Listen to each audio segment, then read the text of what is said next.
You're listening to BQN. Assimilate the audio. Infinite diversity.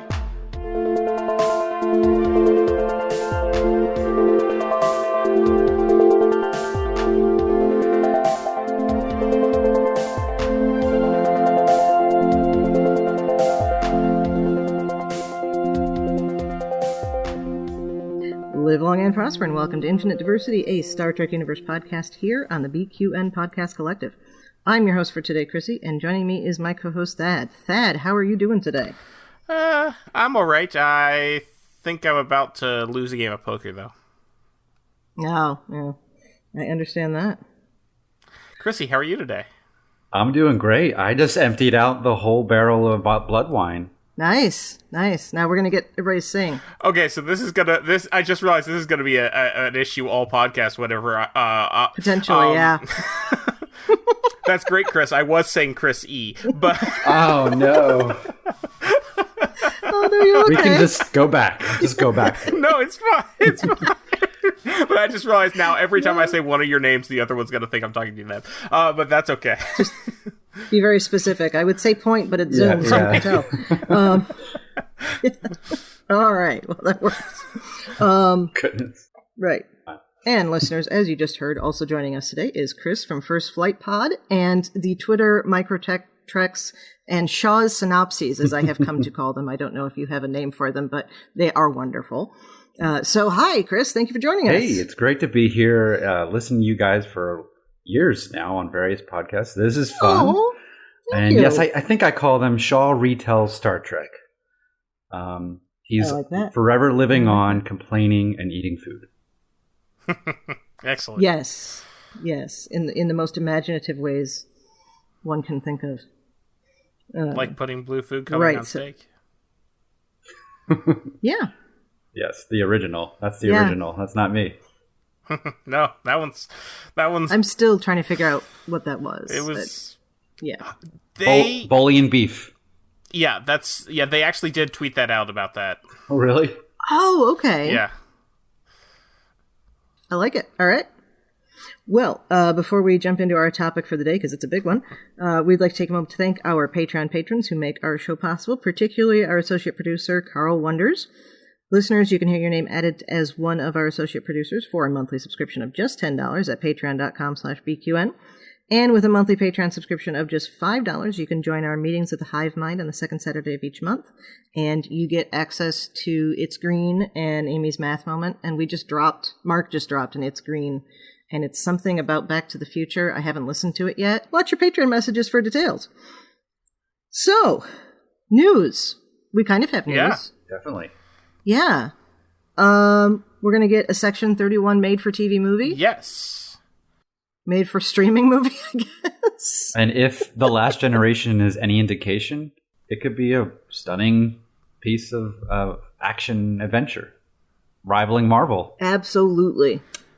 Yeah, shout out to that source I can't name that I quoted like a month or so ago that basically called this. I was going to ask you about that, yes. So yeah,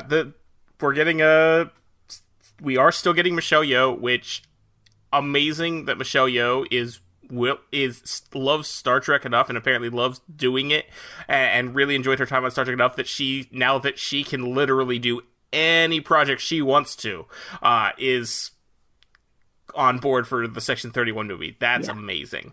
Yeah. The only people I feel bad for in this are Bo-Yeon Kim and Erica LaPolte, who were originally going to be the showrunners back when they first announced this and have now moved on to other things and are not involved with Paramount or Star Trek. And I feel bad for them that they weren't able to get their vision off the ground. But I am excited. Honestly, I think this will work better as a movie than as a show anyway. I'm not the biggest fan of Section 31 in general. I don't like that is something that the Federation, which is supposed to be, the utopian ideal, has to have as part of its arsenal. So I like the idea of it being a movie rather than an ongoing show with these, where we have conflicting moralities and have to, reconcile with that every week. Yeah. I think I'm much more down with doing it for a movie. We also finally, almost a year later, got an announcement of when the Strange New Worlds soundtrack is coming out. Oh, yes, about time. I forgot about that. I didn't put that in the news.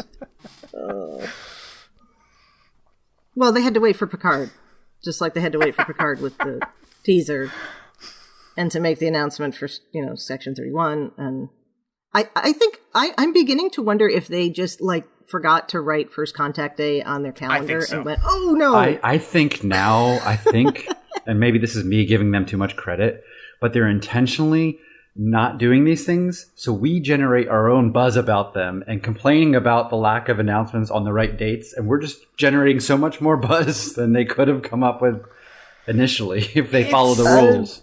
What really bugs me on this is First Contact Day was never a thing until CBS made it a thing a couple years ago. True.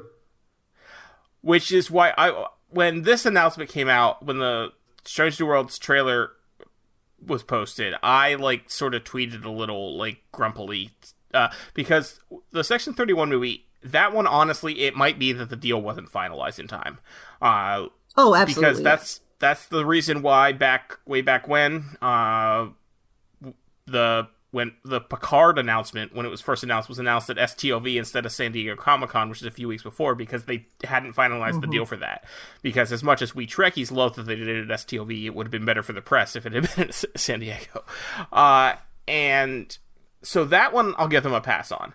But there was no reason the Strange New Worlds trailer couldn't have come out on First Contact Day. Oh, yeah. And, I got a couple people... Because anytime I have a tweet that a lot of people engage with, it then goes out into what I call the normie sphere, where the people that aren't part of our sort of Trek Twitter community also see the tweet and comment on it. And a bunch of people are saying, well, Paramount doesn't care about your nerd holiday. Paramount invented this nerd holiday. I mean, Disney does Star Wars Day. These companies do have days that they've created. And it only helps their brand and helps their fandom and grows their reach. So, yeah, it would have been good to do it on First Contact Day, a day that was it started during the pandemic, the lockdowns? Yeah. So yeah. I understand not doing a whole televised panel, panels like they did for sure, during pandemic. That makes sense. But last year it was a teaser for something. They dropped. They dropped news on the day, at least. This year... Yeah, and it was also the Chicago convention that weekend, so there was a lot associated with that, too. But remember, we're still waiting for a starship to land. So, we don't know. They're working at their own time here. Yeah. Well, I didn't mean to talk over you, Thad. Sorry. No, you're fine. Saying there was all sorts of other stuff. Yeah, so... It's just weird that they completely forgot it. But anyway, we got a Strange New Worlds teaser, which it looks amazing. I am so excited for Strange New Worlds Season 2. I'm excited for Star Trek. But anyway, I immediately jumped in to talk about my thoughts on all of the news stories without letting anyone else talk. So how do you guys feel about the Section 31 movie? That's all right. It's an exciting week in Trek. Chris, what are your thoughts? Oh, I'm in the same camp as Thad. I liked it when it came on Section 31 when it came on Deep Space Nine, less so on Enterprise, and then a lot less on Discovery. Although I enjoyed the characters in Discovery, and I enjoy that season 2 for the most part. I just don't want to glorify Section 31 in the way that it kind of has been. Because I think there are some really rich, fascinating stories that could be done about an underground kind of morally deficient group doing things behind the scenes. There's a lot of commentary and a lot of things about our society we could talk about through that kind of storytelling. But like you, Thad, I felt exhausted about the idea of engaging in fan conversations week after week. Being drained about how terrible, that kind of thing. So like a movie, and we could talk about it. Boom. They could do something really interesting. And then we can put it to bed, maybe. And then they return it back to the shadows, so no one else knows about it. They don't have comm badges, all that kind of stuff. Mm-hmm. Yeah, I agree. To be perfectly honest, one of the things I was really not looking forward to with the fan discourse was that the usual suspects who this is what Star Trek has come to people would be having a field day about it, and it would just be exhausting. I would feel like that would put me in the position of having to defend it to some extent, and I don't necessarily want to do that. Although I'm a little bit less optimistic about the actual utopianness of the Federation than you two are, but I'm not.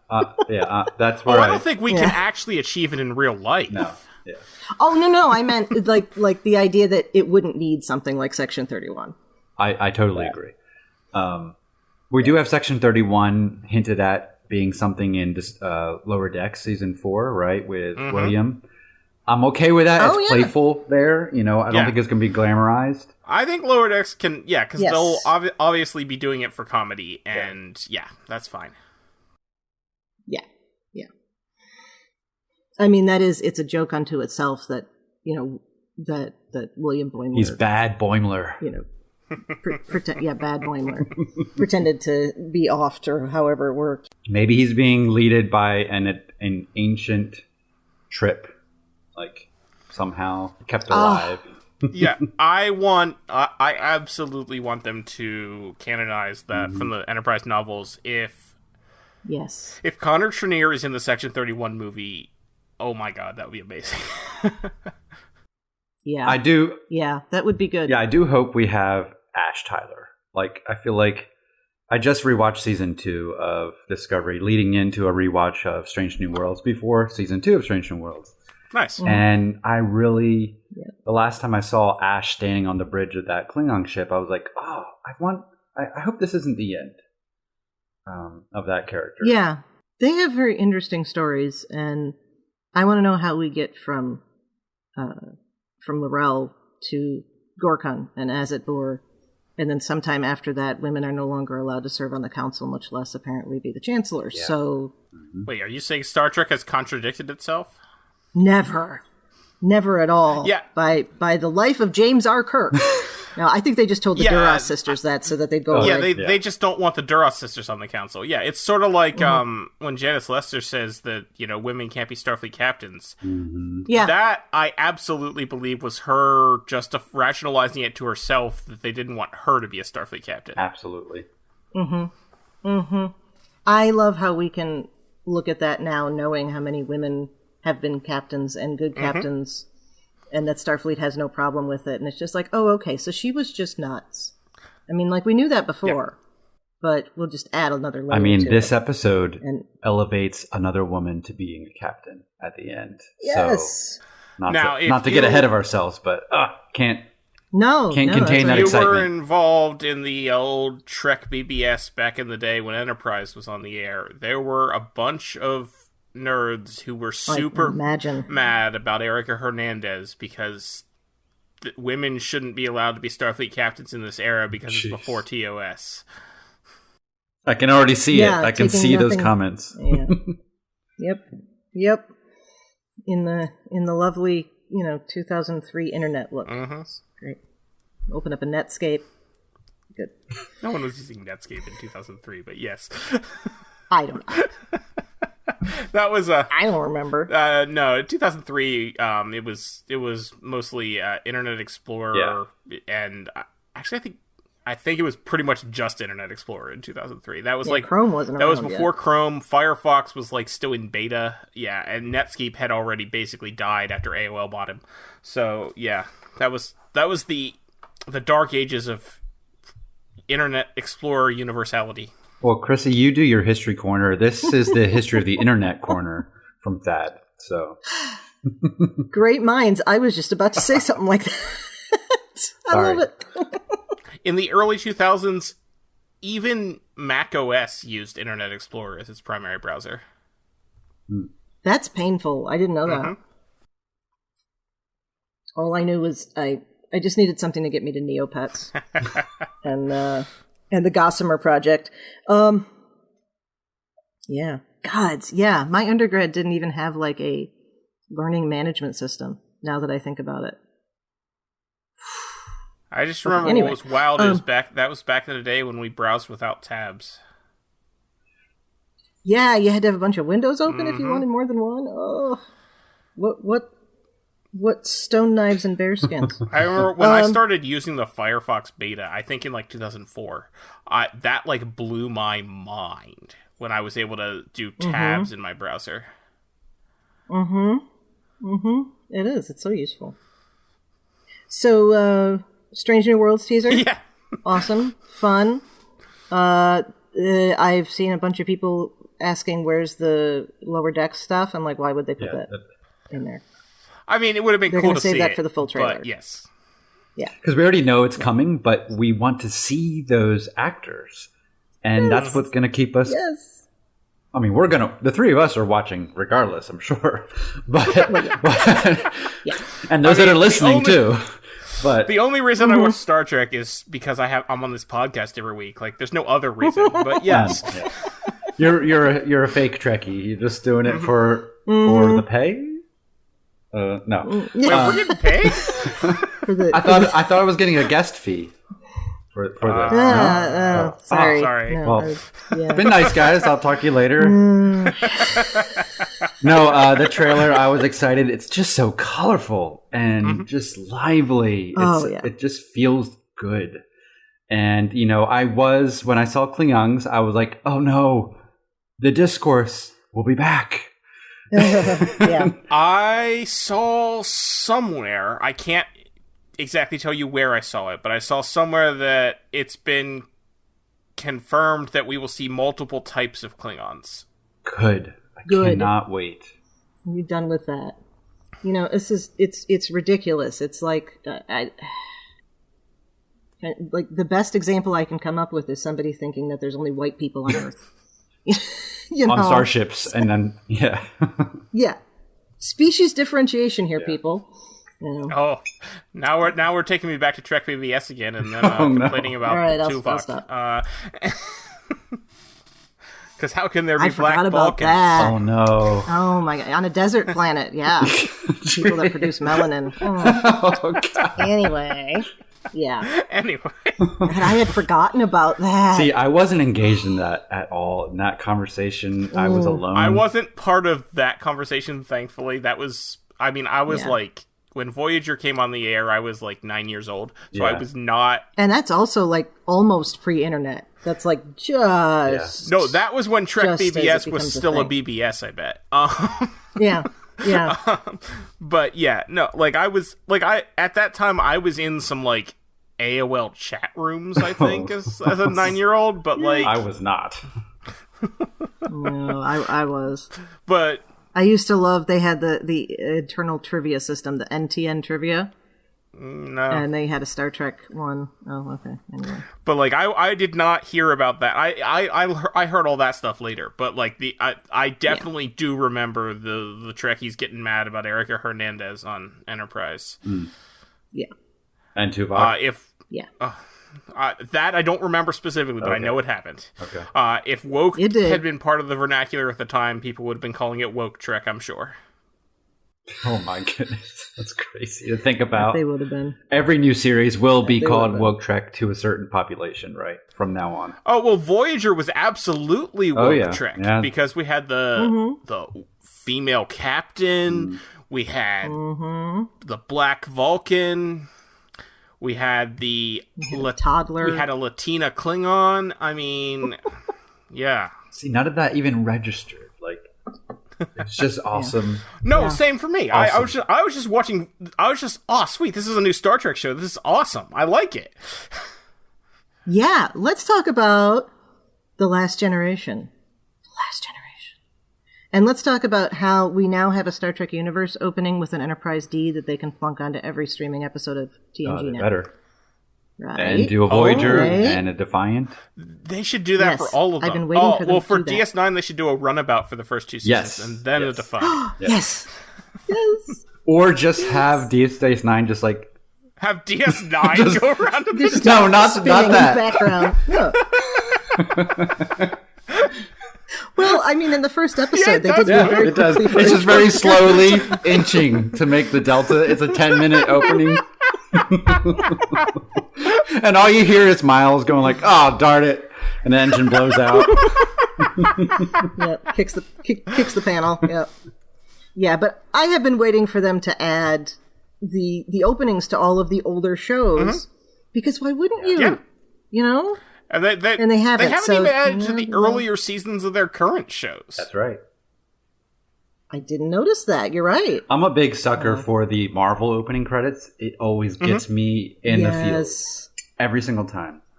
And they change it as needed. like for Black Panther 2, like that got me. But now we have our own, and it is just as awesome. And then they just did it. They changed it for a specific moment with The Last Generation, which was great. I will say I 'cause then we got miss Borgified. the original way Marvel did it. I liked it when it was the comic book pages. Yes. Yeah, that was I'm good. not quite. I mean, I still like it, obviously, but I'm not quite as fan where it's just like them showing the characters like they do now. I miss the comic book pages. I'd forgotten about that. Yeah. Cool. So that is the very, very opening, which we rarely start at the very, very beginning. So. It is a very good place to start.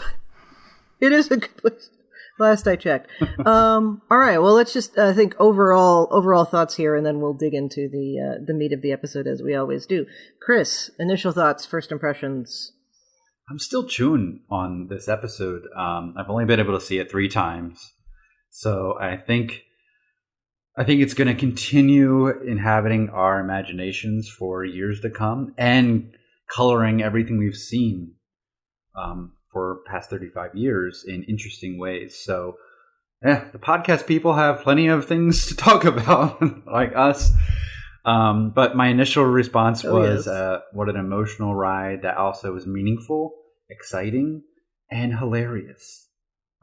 It somehow gets all the things that Marvel does well, but it didn't feel like Marvel, right? It felt like the Next Generation just done big. Mm-hmm. Yeah, I agree. Maybe the way the movies could have felt in some places.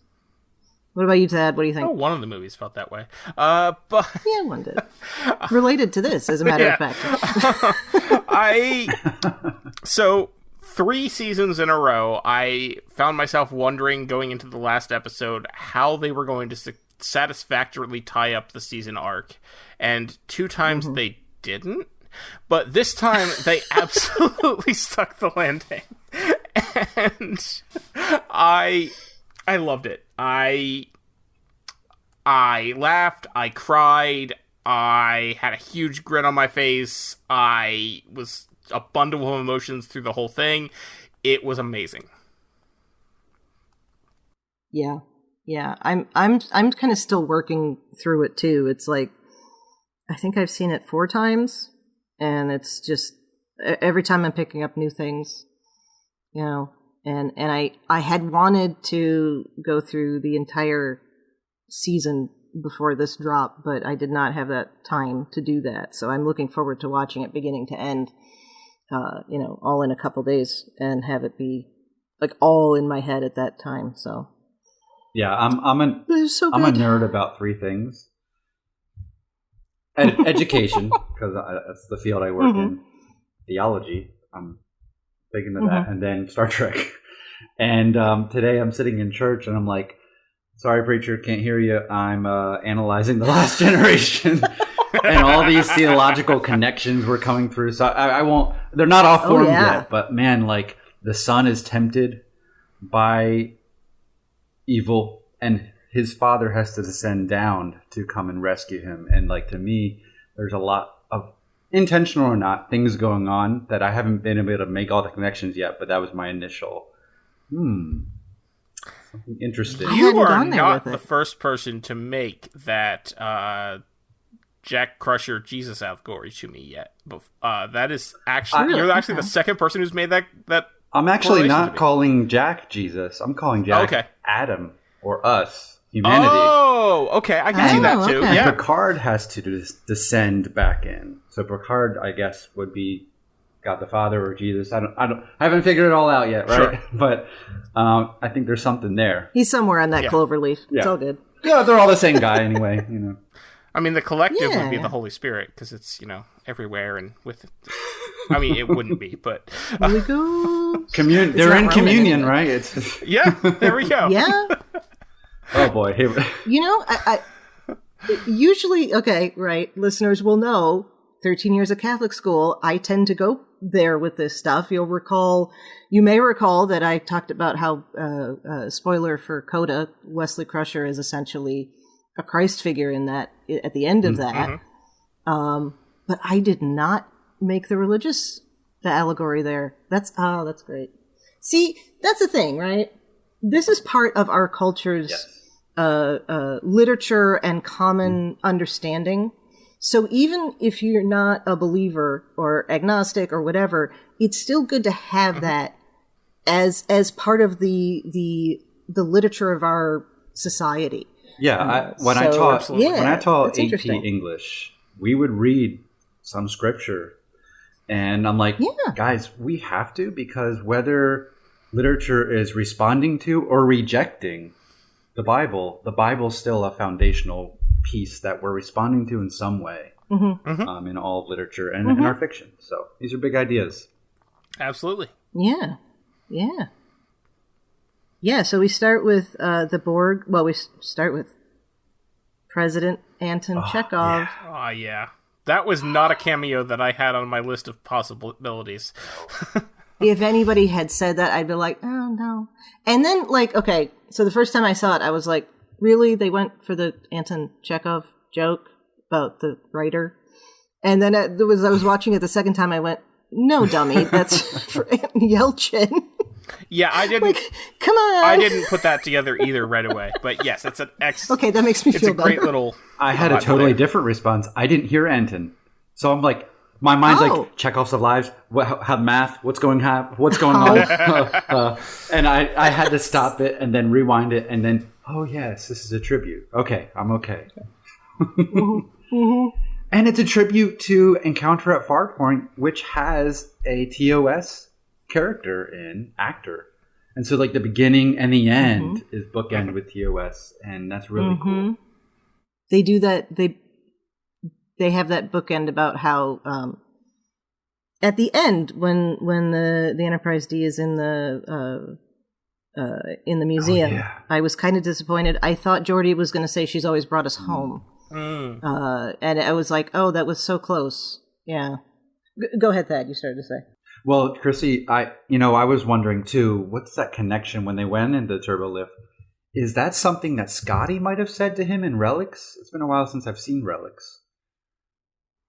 Yeah, it's been a while since I've seen Relics. Oh wait, too. no. So maybe McCoy it is. says that in Encounter at Farpoint. The data, right? But he said, "Oh, you mean what I said?" Yeah, I thought you meant what he said. Yeah, because McCoy says McCoy tells Data, treat her like a lady, and she'll always bring you home. Yeah. Okay, that's what it was. Which is very McCoy. Yeah, but Geordi says she's always taking care of us, which is not quite. Yes. This. Okay. But I did think about that McCoy line when he said that. Mm-hmm. Yeah, and it would have, if it had been Data there, that would have been the one to say that. So. And I do kind of wish Admiral McCoy was around, if only to say, I told you so about those damn transporters. Tell me about it. Oh, him and Pulaski are having a laugh on that one. Yeah. Now that it's fixed. Yeah. Right. Oh, and Chekhov also says, as his father would say, there are always possibilities, which is, of course, a Spock line. Mm-hmm. And that's just more of the connection of Pavel Chekhov as the science officer's apprentice, as it were. Oh yeah, yeah. That gets fleshed out more in the books. But this entire thing is just echoes of Voyage Home. I'll be bringing that up. Oh yeah. People were mad because they're like, "Oh, what the president said, it was almost exactly the same as what they said in Voyage Home." And I'm like, "Well, that was the point." There's only so many ways you can tell people don't come here. There's terrible things happening. Yeah. Oh my gosh, I didn't even make that connection. I guess I was doing the math of Chekhov so much. People were mad about that because it was a deliberate reference to that. Mad is maybe an overstatement. People were. I know of a few people in particular that were, let's say, annoyed. Yeah. Well, some people just don't like joy. But yes, it was this entire season, it's been filled with those references, and I thought it was great. Me too. And a lot of them have felt really organic in this series, whereas it hasn't always felt organic. So I think it's been well done. I didn't even notice it. And Voyage Home is one of my favorites, so I don't know. Is Voyage Home not one of... Is there anyone for whom Voyage Home is not one of their favorites? I had a roommate in college, and I was showing him that movie, and he's like, "Oh, they're saving whales. Turn this off." And I was like, "Oh, wow. Goodness. All right." Wow. Yeah. That would have been an interesting moment to exist today. Yeah. Anyway, moving on. Before you said that, I was going to say people who illegally hunt whales, but it's the only ones for whom it's not one of their favorite movies. Humpback whales and your roommate. Humpback whales have no respect for Star Trek canon because they've rebounded as a species in the last 30 years. Well, because of what happened. See, there was a timeline. So shift. Purists of Star Trek should go out and go kill some whales. Is that what you're saying, Thad? If you are a true Star Trek fan, you're gonna go whaling. That's what I'm saying right now. And start World War III. Yes. Start World War III over whaling. There we go. Kill two birds with one stone. We don't know the cause of war. Here, everybody think it's going to be Russia and Ukraine, but it was really about whaling rights. Oh. That killed me. Okay, so the Borg are in Jupiter's atmosphere. In the big red spot, no less. If you're going to hide somewhere, I guess that's the place to hide. How long have they been there, you guys think? I don't think they move much, so probably a while. They didn't look like they'd go anywhere. Yeah, that was my thought too. Yeah. Chris, what do you think? I figure they have been there for quite some time. They limped there, and they can't leave. Right, they're stuck. Mm-hmm. So, yeah. But I want to know how she amassed this cube after Endgame, and just kind of connect those pieces. It didn't bother me. I love it, but I just want more of that little story tidbit. It's been so long since I saw Endgame, and again, I had intended to watch it before we recorded, but I didn't get a chance. But yeah, I feel like that's because they talk about it having a transwarp conduit in there. But I think that was for Jack. That wasn't for them to get there. And then you got to wonder how are they hiding that from the sensors? I guess sticking it in the big red spot actually is even more thoughtful about that because there's so much weirdness going on in there anyway. It would be easy to dismiss blips. Well, even I have a micro trek out there where this is me connecting all the pieces. I'm sure there was intermittent neutrinos and whatever else tachyon, radiation out there being detected and shut down and ignored by the changelings, of course, that are infiltrating everything. And everyone's getting ready with Frontier Day. So distraction, hiding in plain sight. Yeah. Yeah, it's a shame Geordi didn't take the Enterprise D out for a joyride in the solar system and detect it with the sensors.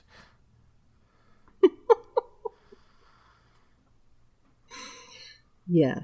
Well, if that's pieces left over from Endgame, or it's pieces left over from Wolf 359, or it's pieces left over from First Contact, there's all sorts of places where they could have gotten in there. And you don't need that to be that queen. They'll make a queen. I do think it is the Endgame queen. That's the one I want. I love that Janeway, crippled the Borg and then set Jean-Luc up to finish them. I love that 1-2 punch of Janeway and Picard over decades, right? To make that happen. Mm-hmm. Well, we know it's not the one from First Contact because we saw her head at Daystrom, so. Well, yeah, plus, like, even if we hadn't seen her head at Daystrom, we still literally saw her, die. Yeah. Yeah. Well, I mean, judging by the state of that queen, that could have started from a metal head with a broken spine. Yeah, but I think it more likely... it could very well have started from the queen we saw infected with the disease in Endgame, though. Which makes more sense. But obviously, the queen was played by the same person, so it's clear that the Borg will always create a queen, and that queen is going to be basically the same thing. So, even if it's not technically the same humanoid body, it's still the same person. Can we talk about the design of that queen? Yeah. Or should we save that for later? No, go for it. No, we jump around. Okay. I love how, mythical, a mythical monster creature holed up in her, cave that she's presented as, Grendel's mother or something like that. Really, really distinct and terrifying in a new kind of way. So, who said that Voyager ruined the Borg? I never thought. Yeah, Voyager I was talking about that. Borg. I didn't either, but there were people that, Voyager declawed the Borg. It's like no, but this certainly gave them bigger claws. Let's see here. I kind of went thematically instead of timeline wise. So, right. So Picard and them have to go in and turn off the beacon. Also, ideally rescue Jack. Seeing Jack assimilated, that was something, and I couldn't. Okay, so this is interesting. I was looking online for pictures, actually, that we could use for the art for today, but also because I was trying to find pictures comparing Vox and Locutus. And how the face piece was done and all of the rest of that. And it looks like it was supposed to be the same. It's not, though. At the beginning. Without Locutus the has piece. Far more on his face than Vox did. Right, but at one point it is just the side piece. Oh, that's true. When they first... Yes, when they first go on the cube to rescue him, he does. Yep. Interesting. Because we see them putting on the other... Yeah. It's interestingly also the same, more or less... piece as what Excretus of Borg wears in Lower Decks. And luckily, both that's true. Excretus and Vox get to keep their hair. Yes. Oh, that's a point, yeah. One wonders if, Jean-Luc got to keep what little he had, I guess. It's... Yeah. Yeah. I thought it was very interesting, though, the message that he was presenting. Okay. The vision, okay, and you'll forgive me for reading off of my notes here, but his vision is not the absolute order of the founders or the single-mindedness of the Borg, but one universe in which assimilation will spread, quote, peace and prosperity across the galaxy and be without fear, without loss. These diseases are a thing of the past. I mean, it was almost... I mean, we know the Queen knows Jack, so she knew exactly how to push his buttons, but yeah. Well, I thought that was a very interesting take. Yeah, and it's fascinating, too, that assimilation is not the goal anymore. It's procreation. Because now these people that have this Borg gene transported into their bodies can now procreate and create more and more and more. So this is like the anti of, the charge in Genesis to go forth and multiply, right? This is trying to do that from a different point of view. And I just find that the deception there is really interesting, that losing yourself to the whole will create this utopia. Yeah. It's... If something like this had been done on the original series, I would have said it was a commentary on the USSR and communism. How it's perceived in the West, I should say, not necessarily what it actually was. But I'm not sure. I'm still trying to deal with the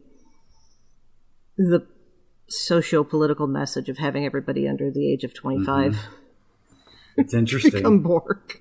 Yeah, I'm not sure where to go with that yet, but Well, clearly it's a message that newer Star Trek is terrible, and the only good Star Trek is the one that has the old characters in it. obviously, I mean, they have to save the day, right? I had thought of that. Well, Damn millennials. Right? when Picard goes into the collective to talk with Jack, it made me think of Zero being assimilated. Mhm. And how Zero frees their self just by will and connection with the Protostar crew. And the same kind of thing happens here with Jack and Picard.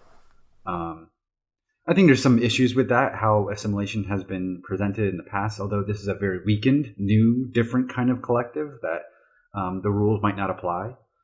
Tuvok couldn't overcome the call of the collective, right? And that's Tuvok. So that's interesting. But like I said, I haven't figured out what that all means at this point, but I think that's an interesting story element to look at and juxtapose Zero and Jack. Yeah, I hadn't thought of that. I didn't pay as much attention to but Prodigy. forget it. Never mind. I do that all the Thank time. you. As I should have. It completely fell out of my head there. Anyway, I feel like it should be. Almost feel like it should be called Protostar. Most of the other shows are named for the ship, Yes. and I want to say I saw at least one person complaining about that too. But like actually complaining that it made it a terrible Star Always. Trek show. But you know, I wish I had that kind of time yeah. so that I could devote it to other things. All right. Well, in the meantime, on the Titan, Seven and Raffi and a bunch of people we've never seen before who are all over the age of 25. One of them retake is the the Doctor from Oak. Oh, okay. Oak. yeah, Dr. Oak from Yes. earlier in the Okay. season. Some people who we haven't seen before. I missed that totally. Okay, and they have this transporter darts thing, which you guys helpfully put on the notes where it came from. So Yeah, I originally, when I saw that, I was like, oh, this is like in Gambit, where the bad guys are beaming things up with their phasers, and then it also connected me to Insurrection, where the Baku were being tagged and transported. Insurrection was what I thought of when I watched it. I forgot about that Gambit thing, but the Gambit also makes sense, yeah. me too. But Gambit. And isn't there one in the instance of that in the Kelvin timeline too? I feel like I might be wrong though. You're shaking your head. So I'm shaking my head because I don't... Maybe... Oh, yeah, no, there was the thing that in Beyond, when they were to beam up all of the Enterprise... the Enterprise crew when they were in the prison area. Yeah, they were like the transporter. Kirk was doing the transporter things while he was running around on that, driving around on that bike, and Forgot about that. Good call. All right. Chris, you had started to say something when we were talking about this. Seven and Raffi retake the bridge. Oh, I was just going to say, I love, in the last episode of this season, of a reunion of our favorite characters from multiple series and things like that, we get a brand new character, the cook, introduced. Yes. And he has a little arc. Yes. Right? And a uniform just for him. Yes. I was obviously going to talk about that. Yes. Yeah, so Go for it. And I'm glad that the actor posted a photo of him wearing the costume in good lighting so that we could be 100% sure. That's the only thing I'm going to... It's not actually. It's not the only thing I'm going to say about the lighting. But anyway. No. But he's wearing his shoulders are light gray. They are not blue. They're not yellow. They're not red. They're light gray, which is apparently, I'm assuming probably not just cooks. It's probably all like service personnel, I guess. Like, I don't know, like the people that clean If the they're carpets. also an officer, there aren't carpets. The people who Right. mop the floors might also wear gray. Well, it's that meme. Yes. It's the meme of Oh my god, did you see? Join Starfleet, they said. Yes, I did. Yeah, so, yes, there's that meme of the guy cleaning the carpet, which I think is actually from Star Trek The Experience in Vegas. But doesn't matter. Most recently, it's all good. like, we've talked about that meme. We've seen that meme where the guy's doing the carpet with the bridge of the vacuum, join Starfleet, this is it. So, yeah, Liz Kloskowski, who was the person who was in charge of making the bridge for this show, shared a video of people actually vacuuming the bridge set for Picard, which I thought was amazing. It was beautiful. And very much she knew what she was doing with that. Yeah. But yeah, so surface people apparently wear gray. We don't get a close enough look at his collar to see exactly what he's wearing, what his pip or other thing that's there is. And unfortunately, the photo that he shared of himself, the actor Musa Kresh, shared a photo of himself in the uniform, but it's from the other side, so I can't see what's on his collar. I'm assuming it's some sort of enlisted rank and not... I doubt he's, an ensign of cooking. But could be. It could be. That's true. No, because an ensign... He said the family had a deli, right? Yeah, an ensign would have gone to the academy and would have actually had flight certification. Yeah, they would have had to finish it. So I'm assuming not an ensign. But I thought that was really cool. I think it's interesting that we now have another division color. I absolutely want one of our Chinese knockoff friends to make that uniform because I will buy it and I will wear it to a con. Carry around a pot. No. And I just thought he was great. Spoon. He was excellent in that role. I love nice little bits of humor with also just someone who feels that they're not qualified for this job but is going to do their best anyway. Yep. Yeah, and he does some really great flying. I mean, weaving in and out of that whole fleet. And what species is he? I couldn't put place. I don't think we've been introduced to that species before. Okay. Someone on Twitter speculated they might be they might be one of the people from Strange New Worlds who sacrificed their children, but they looked closer and no, that's a different... I forget the name of their people now, too. But you know who I'm talking about, obviously. Yeah. I don't know what I'm sure the character must have a Memory Alpha page at this point. That's where my mind just went to. Oh God, Memory Alpha's the best.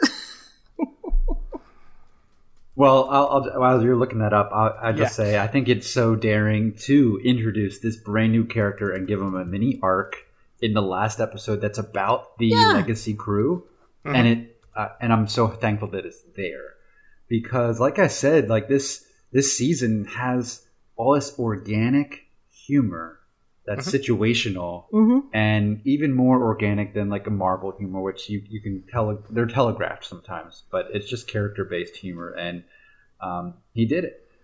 I am sad that Dr. Oak didn't get more to do on the bridge because we have spent a little bit more time with her, and that would have been nice. Yeah, He does not have his own Wikipedia page. Or not, or Memory Alpha page. He is on the Titan page under unnamed personnel. Oh no! Okay, and they just refer to him as an alien special services officer. So no, we don't know what his species is. Okay, we will, because I am. This just one more box that's being ticked for me that they're throwing in people. Right at the end, so they can pick them up again in another show. Yeah, he better show up in Legacy, which better happen. He's got real crewman Chell vibes from which I'm totally for. Oh, yeah. Oh, yes. More Chell. Crewman Chell did not appear nearly enough on Voyager. 2 times? No. 3? 2 times, yes. I believe there's only 2. Now I'm going to look that up to make sure. But referenced in Endgame. All right. Well. Yes. Yeah, referenced multiple times. Sort of like Dr. Solar on TNG, who was referenced in like 30 episodes, but only seen in one. Yeah. Yeah, you forget that it's only one that she's actually seen, because she shows up in the book so much, too. Crazy. Of course, she had to go play a Klingon and an Andorian after that, so...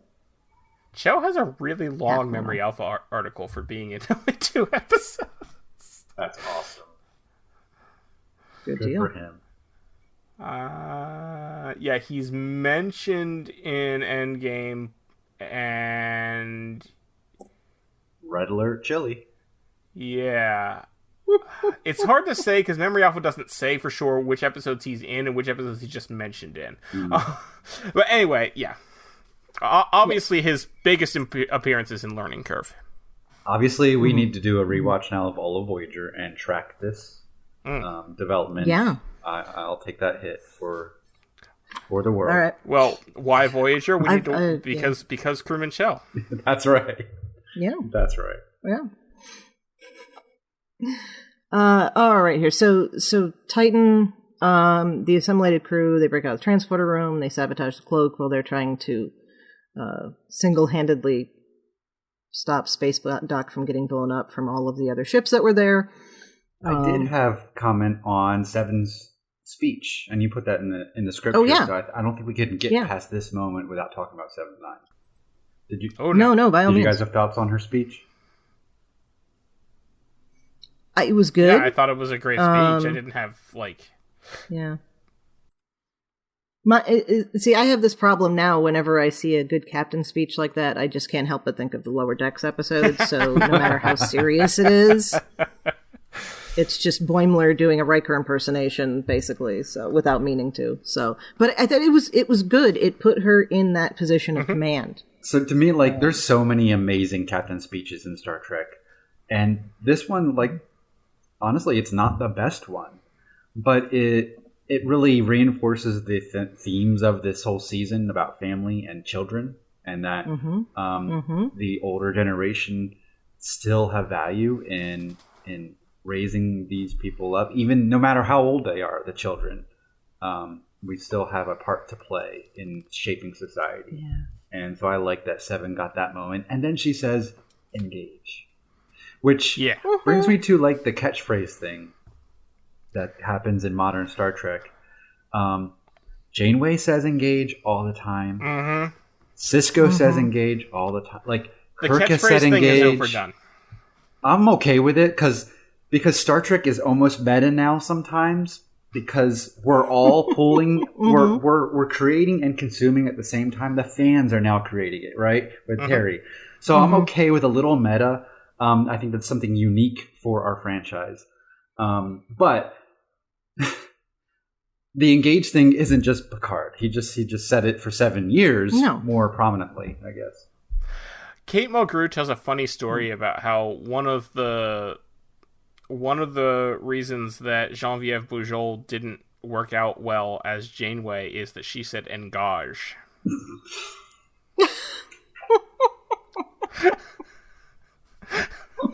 Finally got somebody with a French accent to do it, and they don't like it.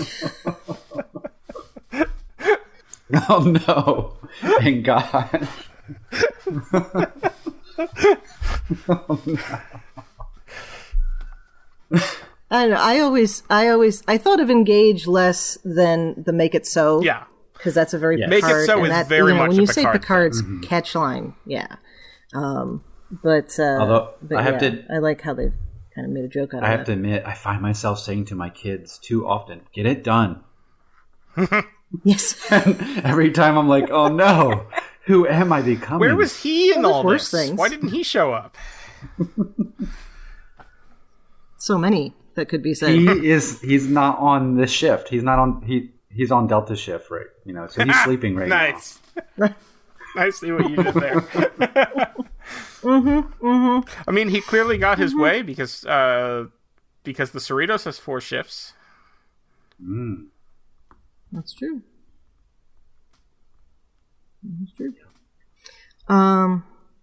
Yeah. So then we have the Enterprise.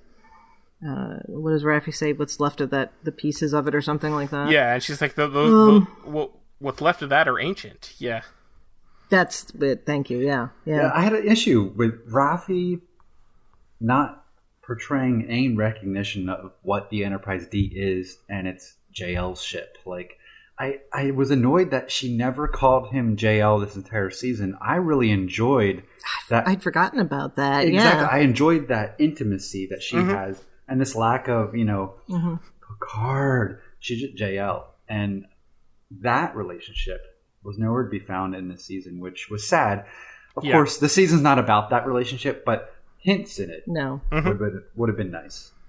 Yeah, it wasn't really even shown that she and Picard basically had no interactions. Yeah. And no familiarity at all. She was pretty much only ever interacted with Worf all season. She was his number one. Yeah. Like, after Riker. She's his number one.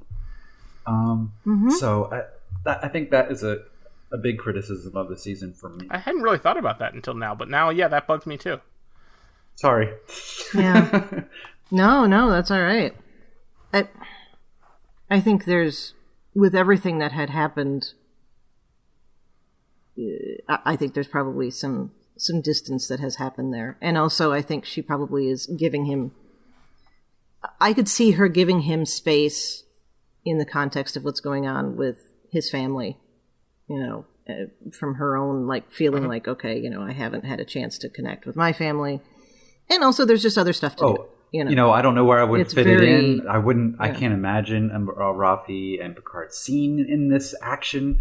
I'm not criticizing Terry or the production, but it is something that I think was missing. And just her saying, "Oh, JL's ship," that's it, right? Some recognition that was his ship.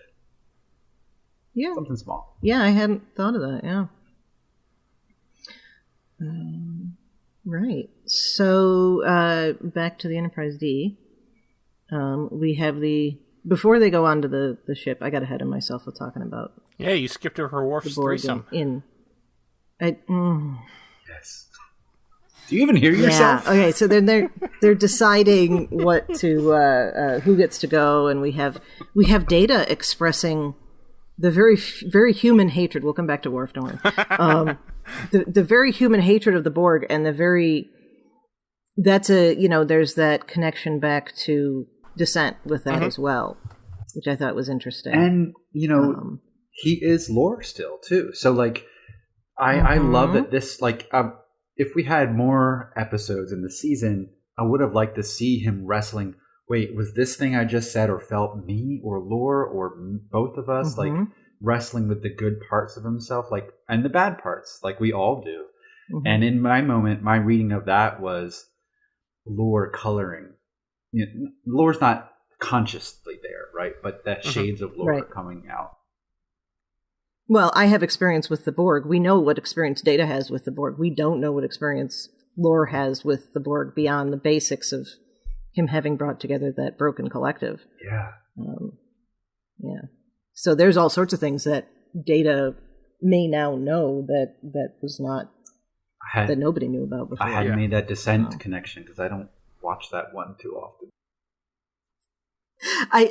I just made it when you were talking about lore with the Borg, but that's interesting. Not one of the best of the two. It's really Lore's outfit. I can't look at it. It's styrofoam black thing. I just can't look at it.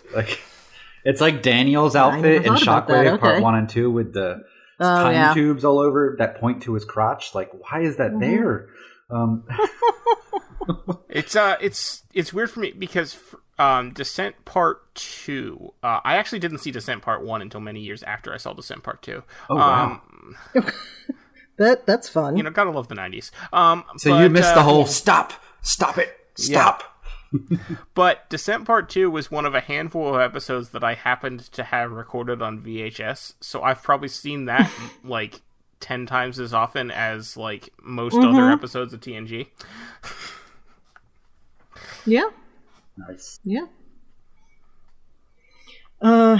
So then Picard is going to go and rescue Jack and or destroy the beacon thing. Riker, of course, is going to go along on that, and then Worf will make it a has his threesome. line of, yes. Do you even hear yourself? And I just that's a meme. And then Riker with the I don't even know what to believe anymore. Or I don't. Oh, shoot, what was it? What was he? What did he say? I don't understand the world, or something like that. I don't understand the world anymore. That was it. Yeah. I like. So those were beautiful. A friend of mine tweeted out. It was Lean Isabel on Twitter. Tweeted out a photo of Worf asleep on the bridge and said, "I guess that threesome wore Worf out." Oh no! God. Oh my goodness. Okay. There's not a lot of. I don't have a lot of criticism for this episode that's like genuinely like this is criticism. Okay, but why? Why did we have to do that? That was so like unnecessary. Do what? The threesome? It was just joke? like, oh look, he's old. Or the sleeping? Oh no, the him falling asleep. The him falling asleep in the chair. It's like, oh look, he's old. Well, he also got shot twice. Okay, so maybe he should sit down on the chair and wave a light over it or something, not fall asleep. I don't know. It just it took me out of it for a minute because it's like really. Chrissie, I'm with you. The first time I watched it, I was like, this was a joke too far. It was a little silly that took me out of it. The subsequent 2 times, I actually laughed and enjoyed it. But I think I'm with you. I think it was a joke too far. But I love these people. And I could see Michael Dorn relishing the snoring moment. And then absolutely, yes. So. Plus, he got to finally sit down on the bridge somewhere. I find it interesting how much Worf is the comic relief this season. Yeah. Because I feel like he wasn't normally in good TNG. tea, nice house. Yeah, like occasionally, but he was always the 100. He was always the straight man before. He was never the, and he still technically is now because he's never actually making a joke, but he's saying things that would be jokes if he realized what he was saying.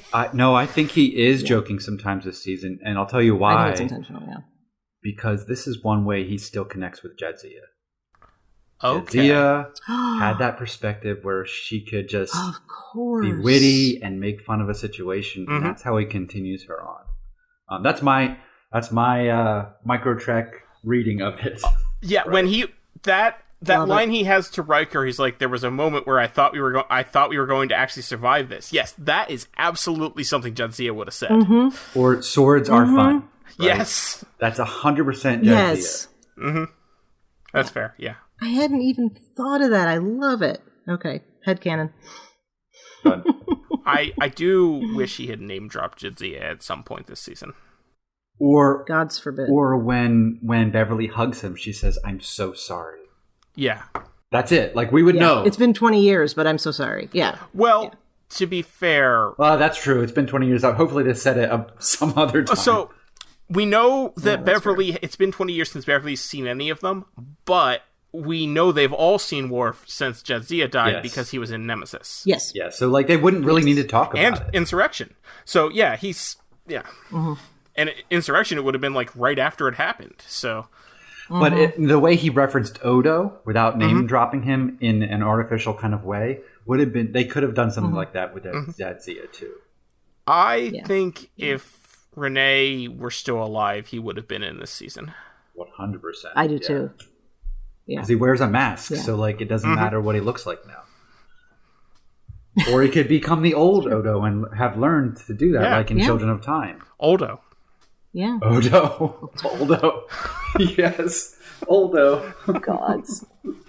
That's what I'm going to call him when I watch Children of Time now. Oldo. Yep. All right. Man. So, so we're on the Borg ship. They're all like half dead, fully dead, half decomposed. And yet, what did they say? It was like 37% built or put together or something like that, and it's still so massive. Well, That's a callback to Best of Both Worlds. Yeah. When Shelby says that a Borg cube is still fully operational when it's like 78 or something %. 87%? Some high I don't remember the exact number. Yeah. Okay. Right. So we get on the Borg ship. They find the information. They have to split up. Picard makes the point of saying that he can be no longer the one in command, which I thought was interesting. Yeah, for the first time, he's being not a rank, right? He's being a father. And yeah. Gosh darn it, was that scene? That might have been one of Patrick Stewart's most vulnerable performances when he chokes up. Mm-hmm. Yeah. Mm-hmm. Mm. He cries more in this episode and the last episode than I think he did in all of the rest of TNG, if you exclude Sarek. Well, he didn't cry there, right? He just choked up. He couldn't even get the words out to Riker. Well, okay, right? but the emotional near tears, let's say. But yeah. I mean, there's a brief moment in Generations, but yeah, I think you're right. Yes. With Deanna, with the photo album. Yeah. But I mean, there's this one. There's the one toward the end, and the I think there's one other one too. Inner Light, maybe. No, I meant just in this episode. I don't think he ever cries in Inner Light. Like, you see him at the end with the flute, and you can definitely tell he's moved, but he certainly doesn't cry, I don't think. Does he cry when Eileen dies and she says, "Put your shoes away," which is a line that always gets that I'm not sure. Darn it, we gotta rewatch. Yeah, now we gotta rewatch TNG, too. Just gotta rewatch everything, yeah. What do you guys think about Worf's line about two turns of phrase that Klingons never use? Yeah, I liked that. So memorable that I forgot what they were. Farewell and... yeah, I was going to say goodbye. It's so memorable. Yeah. It made sense in the situation, but I don't remember what it was. Yeah, it was, yeah. It's defeat and farewell. That's right. Oh, that was defeat it. Okay. Farewell, yeah. Very Worf thing. So, classic Worf. Very Worf thing. Yeah. Right. So then we see assimilated Jack and the Queen looming over him. That was well done. Good word too. That was very well done. Mm-hmm. And she doesn't want Locutus anymore. What do you guys think of this whole interaction with Picard and the Queen and Jack / Vox? I loved it. It might be my favorite. On First Flight with Abby, who you've had on, she's awesome, by the way. Mm-hmm. But when you guys, whenever we're talking about an episode of Enterprise on First Flight podcast, I always have to choose what's the Star Trek moment of the episode. And I think this moment is just like that Star Trek moment of the episode, because we get all of the why, of course, for plot reasons, why the Borg's doing what she's doing. It's her motivation, but also what it means, and all this information about the organic assimilation, which we've already talked about some. Right, so we have Picard deciding the only way that he's willing to re-enter the collective to help Jack. And how did you feel first watch on that? Did you think they were both going to die? I thought everybody on the cube was going to die. Yeah, me really? Too. Chris, you're shaking your head no. Yeah. No, I there's no way this series was going to end on a downer. You know what I mean? Like it's not going to happen, because that's not how we feel in response to TNG. And I just don't think it would be honest narratively and from like an emotional standpoint to end with a downer. So I knew they were going to get out, and I knew it was going to be some kind of like love wins the day, mind over matter, the will of humanity, overcoming technology, something like that, which I think you could lobby some fair criticism at. But metaphorically and figuratively, because that's what Star Trek does a lot of it's figurative messaging. It works because all the young people are caught up in this new collective, which they're experiencing this euphoria, which we learned in season 2. Nice connection there. Yeah. But it's a false euphoria. And how does Picard win him back? With physical touch. He reaches out and presses his palm on Jack's chest and then pulls him into a hug. And that real connection that comes with pain and complexity, but also love, is the thing that removes the deception from Jack's eyes, and he can come back to the real world. Yeah, because Terry Matalas had told us that no one is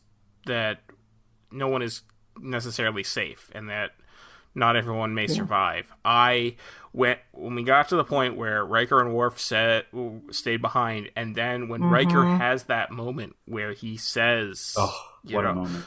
Yeah. I love you, Imzadi. We'll see you. We'll be waiting for you, me and our boy. And what a tearjerker that was. That moment, I thought, all 4 of them are going to die. Yeah. So earlier in the season, he says that, in all the travels we've been through, I have no evidence. I've not seen evidence of anything after. And so, there's this afterlife, questioning, because he's stuck in loss. But in that line that you said, Thad, he's at least open to the possibility, or at least the hope of something after. And I thought that was a powerful thing just slipped in. But this season's working on so many levels, and there's a lot to tackle and think about that I don't think we've fully appreciated yet. No. Well, I think that comes back to the old adage, there are no atheists in foxholes. Which I have issues with. Yes, no, me too.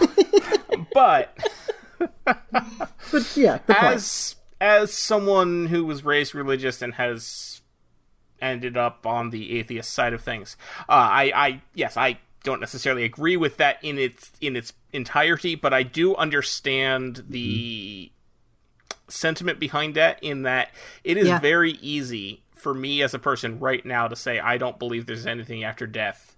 It is a big difference for me right before I'm about to die to say that.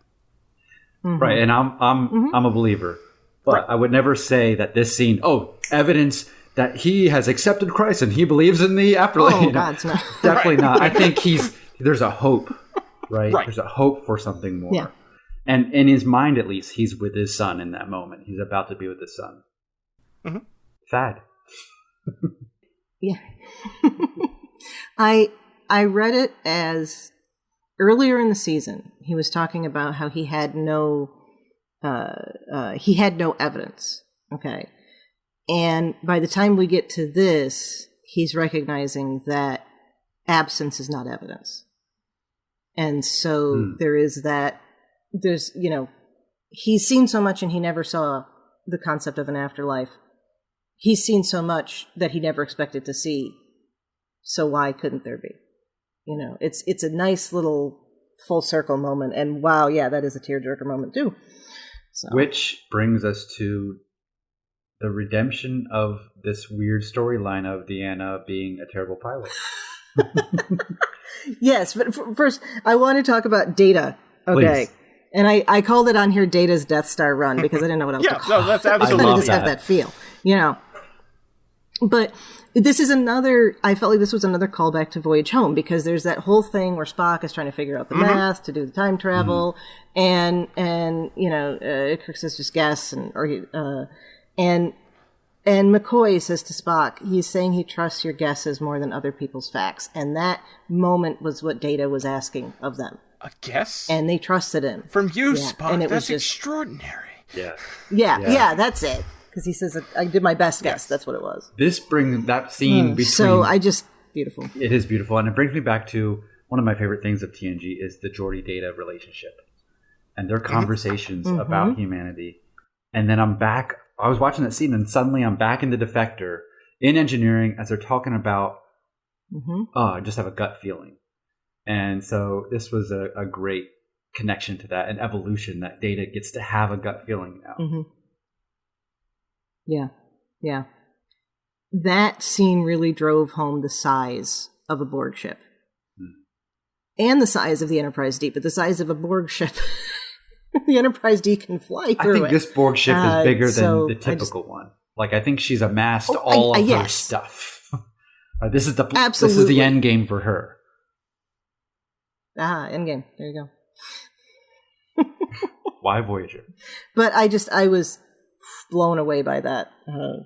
Just thinking about that concept. Yes, and then we're to Troy's Death Star run and the almost a literal Deus Ex Machina to save them. Yes, but it works. Yes, Chris, you started to say it works because it is the antithesis of the Nemesis using of Deanna's abilities, right, to find people that can't be found easily through conventional means. And so she gets to be the hero. And that's the thing, like, I'm watching this. This is Avengers Endgame for Star Trek. Like, the universe continues. A little bit. But everyone, like, one of the things that I love about Avengers is everyone has unique powers and we get to watch them combine together to save the day. We get the same thing here. Everyone contributes in their unique way to the solution. That's not an easy thing to do as a writer because there's a bunch of these characters. But they all have their moment to really seriously contribute to the end result. Yeah. And as you said, this proves that she's a good pilot. And that everybody needs to shut up about Viridian 3. That wasn't her fault. No, it never was. And people need to shut up about the Scimitar because she was ordered to crash the ship into that. It's like blame Lursen Vitor and blame Shinzon. Those are the people who created the situation. Anyway. Here. Yeah. And that's why Lursen and Vitor aren't fit to be on the Klingon High Council. Circling back. Exactly.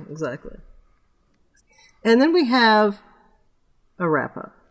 Anything else we want to say about 4 different wrap-ups. It's right, Lord of the Rings. I thought this episode was over 3 times. Yeah.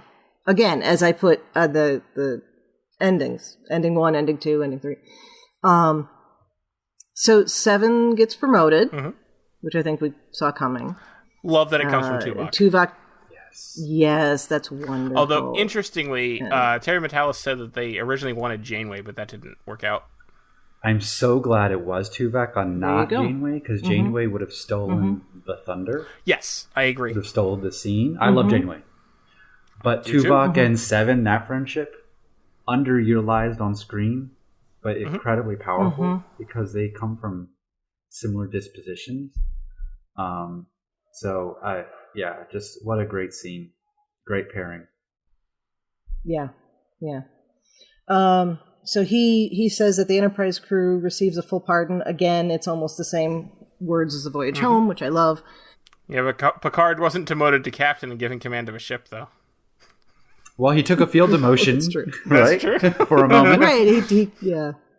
Which, I mean, how perfect that Majel is in this. Oh, yeah. I mean, yes. I think we're all Riker when he said, "I miss that voice." And it leads to an interesting thing. Majel Barrett has had a line in every single Star Trek series final episode, going all the way back to the first one in 1969. Yeah. Now, unfortunately, that streak is probably going to be broken next year with Discovery, but it's still pretty awesome. Totally is. I mean, even with the streak broken, the streak is being broken how many decades after she's gone? So that in itself is pretty. It's a moment, you know. Yeah. Yeah. So we have Shaw's holographic personnel report. Yeah. Which I love. Like, in the beginning of the season, we have him always busy in his quarters doing paperwork. He's like, does this guy even care about being a captain? Yeah, he does. He's good at paperwork. He's good at doing things by the book. And his line that the book that she will write will be really good. I forget exactly what he said. I thought that was a great line. Yeah. And the rules that she breaks maybe were broken in the first place. Yeah. And he acknowledges that he's been calling her by the wrong name, which is just... It's because he's by the book, right? Her, right. birth certificate has a certain name on it. But he's just being old school, snarky, stuffy Shaw. Mm-hmm. Yeah, I loved it. Yeah, it was good. And then we have Raffi, whose family has decided that she's not crazy. Even though we knew all along that she wasn't crazy. So did anyone else find this kind of bothersome? Worrisome, I guess. That, I mean, I love that Worf sent all that data to them and showed them, but it bothers me that had to be done. Yes, exactly. Bothers you how?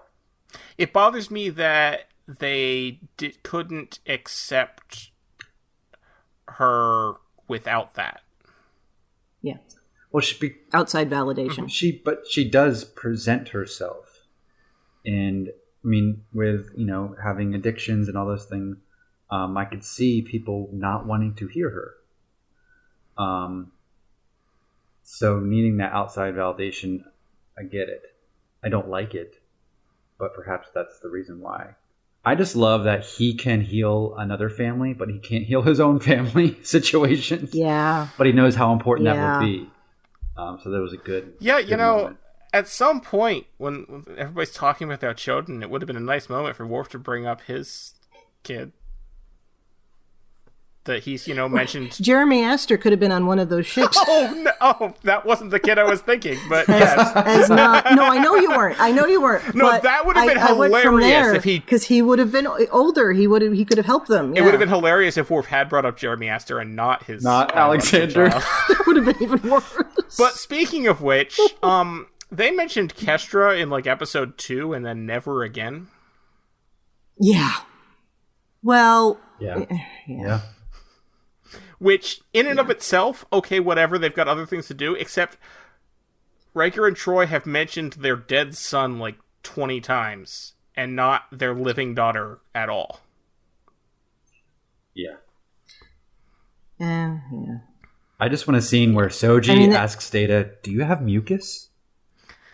So, that's another thing. That was another scene that they wanted to do. They wanted not necessarily mucus, but they wanted to have a scene where Data meets Soji as one of these 4 or 5 different endings, but they weren't able to get it in. They also wanted to do a scene where it turns out that Ro and Tuvok were both being held captive and by the changelings, and they were able to... Oh, yeah, Ro was going to survive. Yeah, but that they also didn't film that.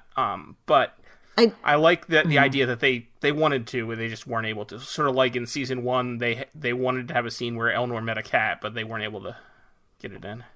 There's still time. There is still time.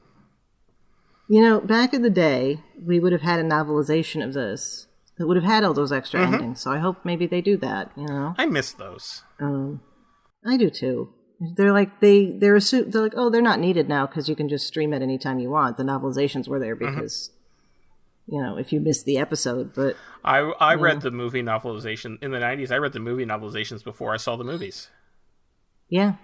Wow. I had that for the original series. I read most of the... because they came out with those honkin' ass... Well, the books also would book. come... Well, specifically the movie novelizations would come out before the movie came out. They come out a month before. Crazy. Yeah. So, spoilers. So, I already knew exactly what happened in Star Trek Insurrection before I saw it. Mm-hmm. Right. Okay. So, yes, that bothered me too. I understand Raffi's family pushing her away because of the addiction thing, but I feel like part of the addiction issue was that she was self-medicating because her family pushed her away because they thought she was... nuts about the Romulan conspiracy thing. Which she turned out to be absolutely correct about. Yep. Right, as she was correct about this, and yeah, I don't... Yeah. People who know you that well should not need outside validation. I'm glad. I guess maybe they don't know her that well. I agree. I'm glad that all's well that ends well. I'm glad that her family is accepting her again. It bothers me that they needed that proof in order to do that. And it bothers me, the scene, the dialogue between her and her, was that her ex-husband? Yeah. Felt forced. It felt tacked on. Yes. Mm-hmm. The Worf stuff in that scene felt perfectly natural because we've seen that relationship growing. But even the image, the video of the little girl, like she's not reacting to her on screen. Like it wasn't. That was the same. Yeah, it was the same one they used for that hologram. So, she's shy. So something just fell off there, and I wish Rafi got a better tie-up. But if we get Rafi with 7 in Legacy, there's an opportunity to do this better moment with Rafi. And we have Data needing all of the counseling. And Riker being kind of obnoxious, saying, is he still batshit? I'm like, I understand it, but also that isn't very understanding and nice, but it's I don't Riker. think he would have said that And about how he's a reacting random to that. person, even if They're it was family. No, oh gods, no, like no. even if it No, was he's a saying that in patient a of loving way. Troy's that he knew had trouble, but he wasn't his own friend, he wouldn't have said that. He was only saying that about He would say that about Data or Worf. Probably those two people. Yeah. Right, and then it's a year later. And we have ending number 1, the Enterprise D at the museum. Yes. With the incredible Dennis McCarthy quote. With that oboe the soaring Star in. Trek Generations music at the very end there. It was great. I jumped up. I was like, oh, yes, finally. Speak for yourself, sir. I intend to live forever. Yep. And the Majel voice, and I've missed that voice. That was beautiful. Perfect. Yep. And then we go to ending number 2, which is the Enterprise G, and Ensign Jack Crusher, who both of his parents say, "Oh no, it wasn't your name that got you there." Okay, yeah, I appreciate that he admits his nepotism, because also an ensign serving as special counselor to the captain is a huge nepotism position. But we have a cadet becoming captain in a movie, so there's precedent for this. Yeah, and I've always been annoyed at that. Yeah. Me too. Yes, me too. But I will say, Starfleet has been kind of messed up with this whole event. Yes, Who knows how many unassimilated were killed in this event? So I will say, I tweeted out, we have another Enterprise with another ensign crusher on the bridge, and he sits in the captain's chair and is told to get up and essentially told to shut up. Amazing. And it's beautiful. No, absolutely. Yeah. I thought about that when Rafi says, "Who would have thought they'd give a ship to a thief, a pirate, and a spy?" I'm like, well, who else is there to give it to? Yes. The cook. Yeah, it was a good line. I thought it was, and I thought it was sweet on the shuttle. I thought it was very interesting that we get no physical contact, we get no emotional contact, I don't think of a better way to put it, with Jean-Luc and Beverly. I think we are seeing they are not trying the romance anymore. Somebody on Twitter, I miss Twitter when it's gone. Somebody on Twitter said they know the relationship doesn't work. They're just now co-parenting an adult child, and that works. And I kind of like that. I do too. They are family. Yeah. They're more than friends. Yeah, it's kind of like Picard and Guinan, right? They're more than friends. It's not romance, and it's not like we get a lot of that kind of relationship explored in media today. Yeah, that's true. I would like more definition, like a conversation between them. But I'm satisfied. Yeah. No, I don't. I don't want them back together. I like this as it is. Yeah. Speaking of someone who hasn't been mentioned since the original season or beginning of the season, what about Laris? Yeah, that's also on my list of questions at the end of this. Well, Yeah. I've been seeing people tweet about how Laris was giving a final goodbye when they kissed at the beginning. Like, she knew. Yeah. She knew he's not coming back. Yeah. And they're just, like, leaving this lingering thing because they're not going to say goodbye. But so I can accept that. I just love Laris ever since Maps and Legends. And doing CIS Romulan Tal Shiar stuff. Yes. The tricorder that can show you things that happened hours ago. Yeah. There's not even displaced photons. It's just displaced molecules? Yeah. I don't know. Okay. Whatever. It's teching the tech. Picard makes a point of telling Jack that he's proud of him. I think we can assume that he never heard that from his own father. We get another voyage home echo. They don't say it, but it is very much that scene when they're coming up on the Enterprise A. Which is a rechristening of another ship, right? Yeah. So this is very tradition in line. Yep. And I really like it, but at the same time, okay, they do the thing with the letters as a rare thing to honor a previous ship. So this has already happened to the Titan, and now they're just. Maybe they just rechristened another. Is another ship the Titan B now? Yeah. All right, so are they doing musical registry or numbers maybe they here? had one they hadn't named yet. Yeah. So you're getting into it, so I'll just go. I don't like that this is the Enterprise G. The Titan is a character we got to know and love for this whole season, and I am upset that we're not getting more adventures of the Titan. It's the same ship, but it didn't need to be the Enterprise. Right. I like that I like having a show that doesn't follow an Enterprise. I love the Enterprise. I do. But I also love having Voyager and Defiant and Discovery. They do kind of put a fine point on it about the importance of names and the importance of identity. So I think we can extrapolate that as a metaphor for identity shifts for everyone who's involved. And Picard does say the past matters. And this is rooting the future in the past. So, like, it all works thematically. That's just my personal, I like Titan. Yep. I agree. Oh, yeah. So I mean, I'm of two minds, because I like the Enterprise. I like them doing it as the Enterprise G, but at the same time, it's like, it seems to diminish the Titan. And I wonder, because the Titan was already the Titan A. It was already honoring another ship, and now they've removed that and they're honoring a different ship, and it's just weird. But it's Starfleet. They got to have an Enterprise. That's it. If we get Star Trek Legacy and it stars the Enterprise G, yay! Awesome. Yes, absolutely. Let's do it. Yeah. I just want the Titan B to show up at some point in that. Yes. And you get that Spider-Man where they're pointing at each other thing. Yes.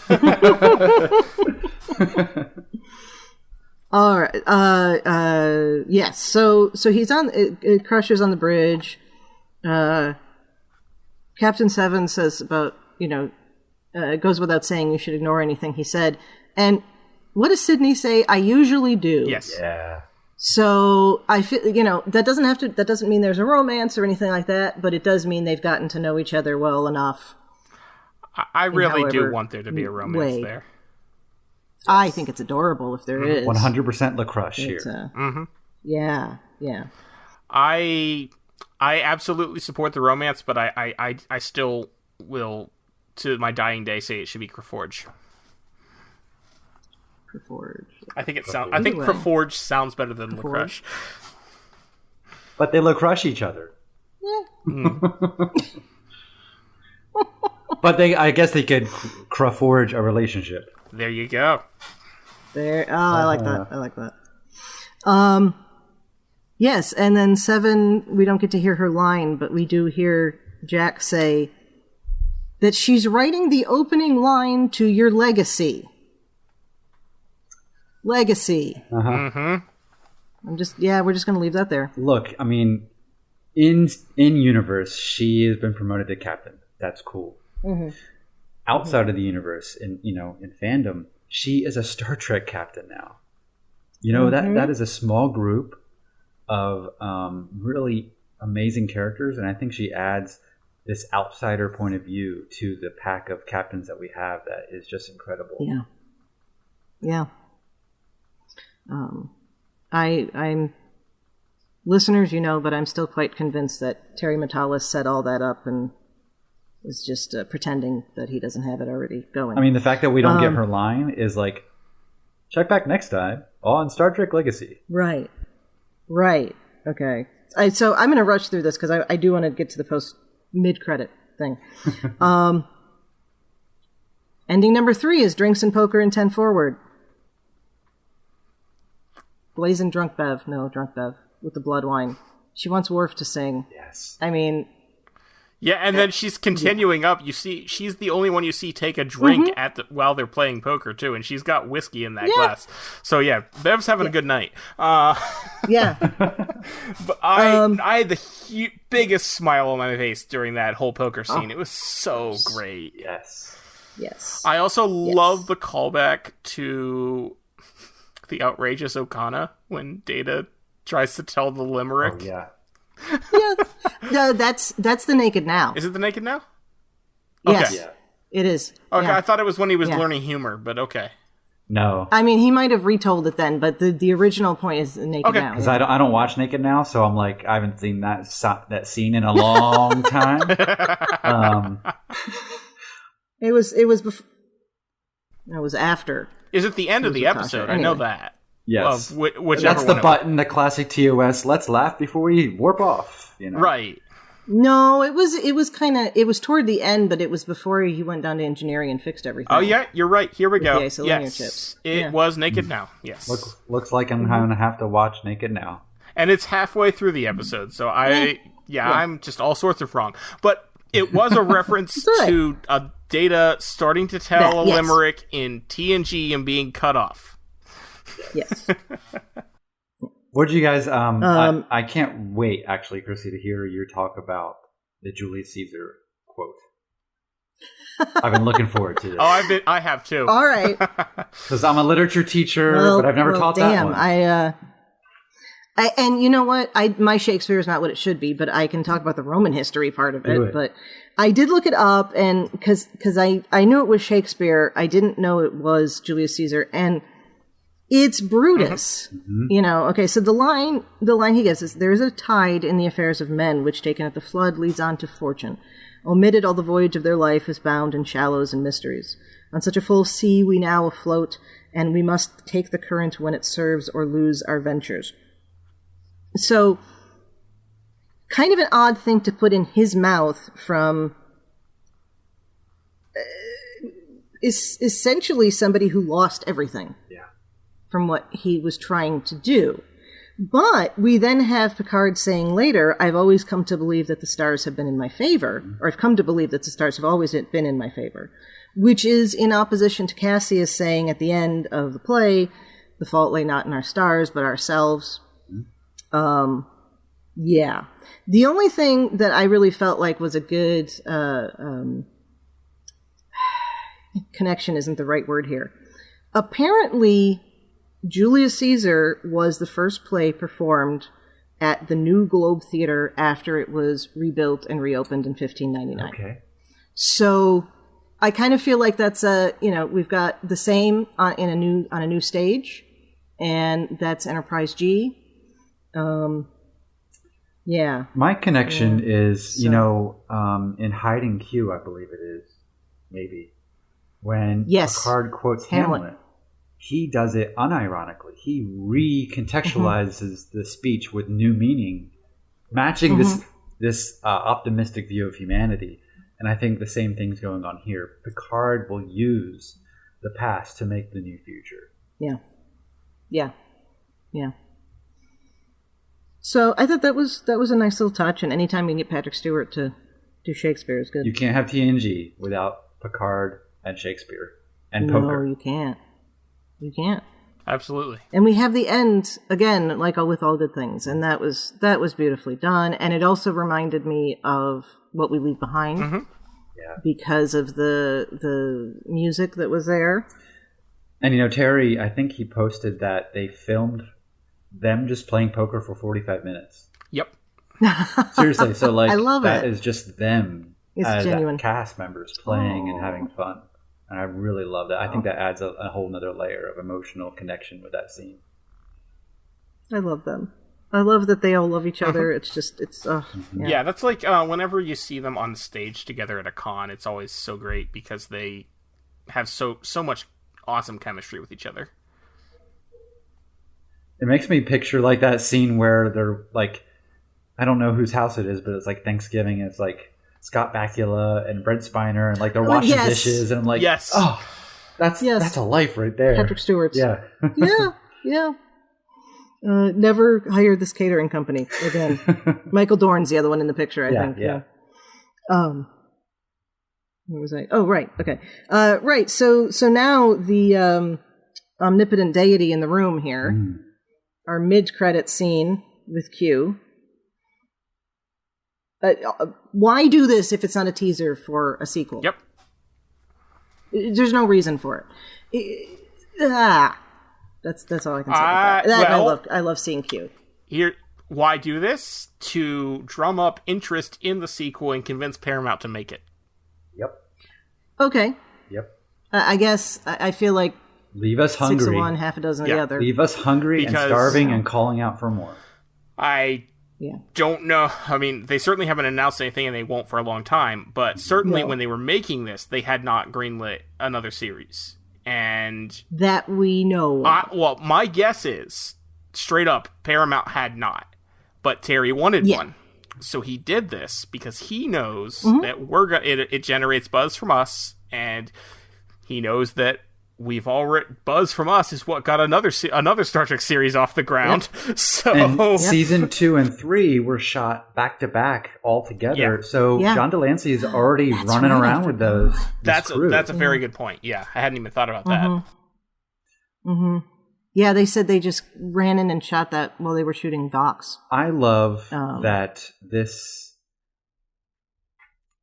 button, this mid-credits scene, basically says, this is the premise of Star Trek. The trial never ends. It never really ends. No. It never. Maybe some people will retire, but other people have to take up the mantle of that trial and prove that we're still worthy. Mm-hmm. Yeah. Thank you to the Paramount producer who demanded a movie-length pilot. So I absolutely love that. It makes me wish that Keegan Delancey was still acting, so that we could see the two sons together. Ooh, yeah. I guess he works for the State Department now. I think so, yeah. So he doesn't get to do anything. Well, look, that's public. Yeah. Yeah. But I loved it. And there is something to be said. It is kind of a second start of the right and straight on till morning moment, because if we don't get anything more from this, it's not over. It's the adventures continue and all of that. So, but that was awesome. Totally. Yeah. All right. Leftover questions. Well, I guess we kind of said it before. I don't know if we said it when we were on, when we were recording, but this isn't the Q that died. Just like this isn't the Data that died, right? Right. This is a Q from before he died because he exists out of time. So there's always going to be a Q. Always. Yeah. Which is hard for our brains to wrap around, but that's that linear line. Yeah, that's why he says the linear line. Yep, exactly. Yes.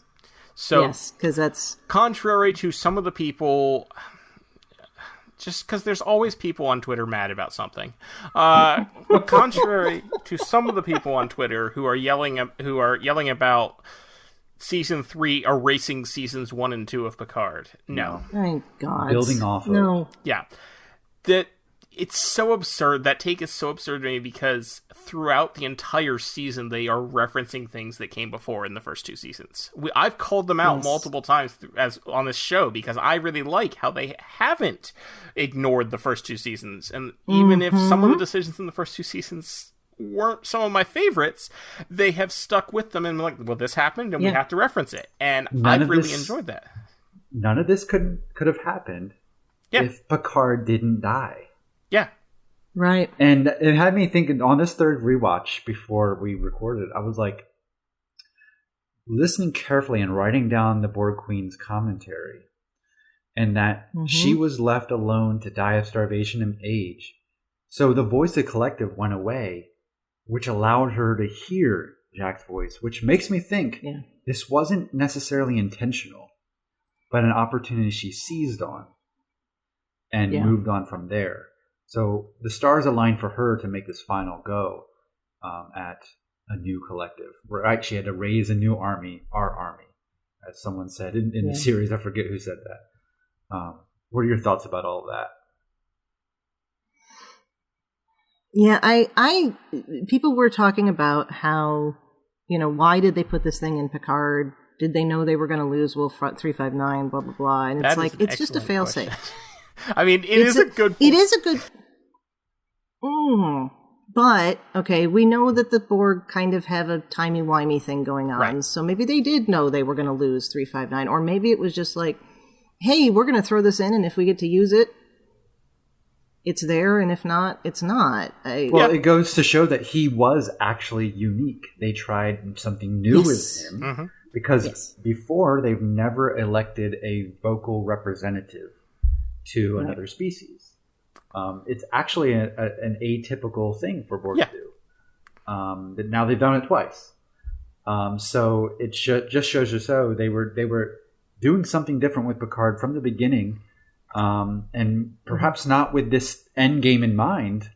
But then when the collective is silenced and she can hear Jack, who I saw someone say, what a great plan to rely on someone that doesn't have a relationship and doesn't procreate to create Vox, right? Like Picard doesn't have a family. Like why rely on him? Yeah. But they weren't. It just it's happenstance that he did procreate. Timey-wimey. Right? So that's another thing I wanted to touch on.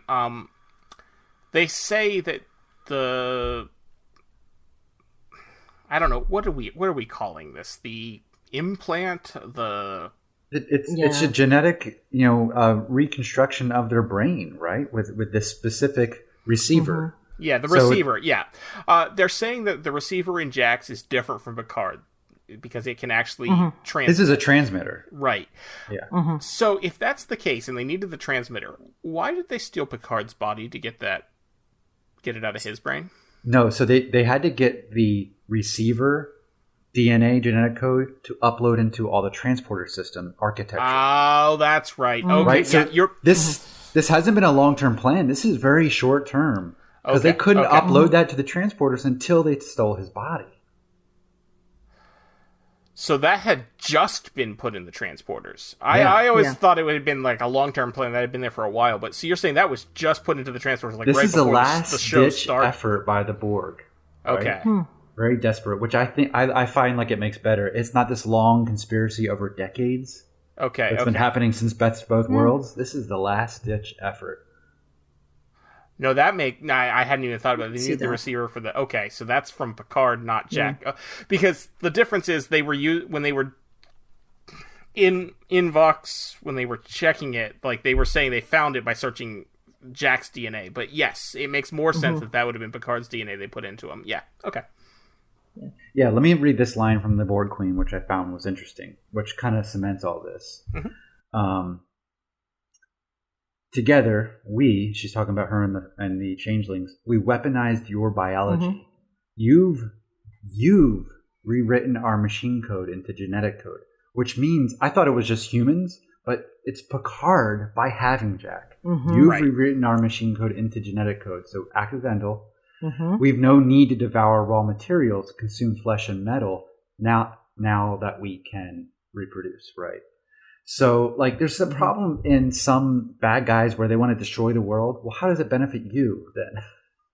But when they're wanting to destroy all of humanity on Earth, realize they don't need people to assimilate anymore. They will reproduce like any other race now. So they can go around destroying all other individuals because they don't need individuals anymore to turn into drones they can reproduce, which is scary. Yeah. Yeah. There's a lot in that last scene to unpack and really dig into. So I think, like I said, we're going to be talking about this for the next 30 years. Mm-hmm. Yeah. Yeah. Are the Borg done now? Never. Never. Okay. Because she was severed from the collective, but that means there's fragments of the collective out there who are now individuals recovering. Who knows what's happening to them? Yeah. Yeah. No, the Borg in Star Trek are like the Daleks in Doctor Who. It doesn't matter how many times you defeat them; they will come back, and they will have more episodes about them. But I think they are significantly reduced and no longer the same kind of threat. They might not be a threat anymore. They might. I mean, I'm hoping we still get resolution to XVs and the Romulan refugees too from season 1. Yeah, why did you do that? Anything else we want to talk about with this episode that we could talk about for hours or more? There's a minor camera continuity error towards the end of the episode. Yes. I read about that, yes. When they get beamed back to the Enterprise and then come onto the bridge, because they wanted to show Picard greeting Crusher and Riker greeting Troy, they shot close-ups of both of those scenes happening. But those scenes happen at the same time. Like, the actual actors did those at the same time. So they were two different angles of the same shot, as we say. And in both shots, you see Worf walking out of the back of the turbolift. So he walks out of the walking out of the turbolift, not back of the turbolift, obviously. So you see Worf step out of the turbolift 2 different times. Well, look, Worf was just respecting personal space. So we went back in to allow the hugs happen, and then he comes back out. Right? Gotcha. Okay, perfect. Yeah, just gonna step back and... He didn't want another hug. He already got one. All right. We always skip canon connections at this point because that's the whole damn show. Yeah. Final thoughts. Anything else to add? They really did it. They gave us a satisfying ending to the story for our TNG characters, something that I've been wanting for a very long time. Yeah. You know, the Borg Queen needed a voice to connect out. But the TNG crew, they communicated a lot in this episode without a voice, just with this incredible face acting and teary eyes. I'm just thinking about when Geordi looks to Beverly for permission to destroy the cube. Yeah. Just a nod, just eyes. LeVar Burton killed it in this episode. In his line delivery of just fire torpedoes, like he was like struggling to get those words out because he knows what that means to lose a kid. He hasn't lost his kids, but he's imagining what that would be like. Yeah. So I just have to say, like, it's amazing on all the levels, performances, everything contributes to the themes of family and connection. What kind of connection do we want? Artificial or in-person connection? Emotion. Yeah. Yeah, and there's all other metaphors for the modern day there too. All right, so I don't have any final thoughts other than wow, I'm still mind blown. Got to watch it 5 more times, at least. All right, well, Chris, thank you so much for joining our discussion today. Where can listeners find you online, and what's current and upcoming work would you like to mention? Well, thank you for having me. I mean, this is a great honor to be on the episode talking about The Last Generation. And so thank you so much. Timing was right. It really was. The stars were in my favor. Nice. There you go. You can find me on Twitter at Shelf Nerds or on my YouTube channel, Completing the Shelf, where I talk a lot about Star Trek. And I guess the ongoing work is Micro-Treks popping up all over the place on Twitter, especially Shaw retelling Star Trek. I don't curse in my life, but man, I guess I'm working it out through this fictional Shaw because nothing wrong with that. No, I'm not. I have no problem with it. So I really like. But yeah, you've taken on his voice very well. Thank you. You're writing his voice very well, and his voice includes colorful metaphors. You have to, but so Shaw's. I mean, the performance is so good that it's hard not to take that voice on. It's so distinct. I really like the one you did with Roe, O'Brien, and Bashir about the Changeling takeover. Yes. That was really good, I thought. Yes. That's continuing on. So yeah, there'll be more of that. Excellent. Yeah, I like how you're a filling in prequel- gaps there. Prequel to this season. Yeah.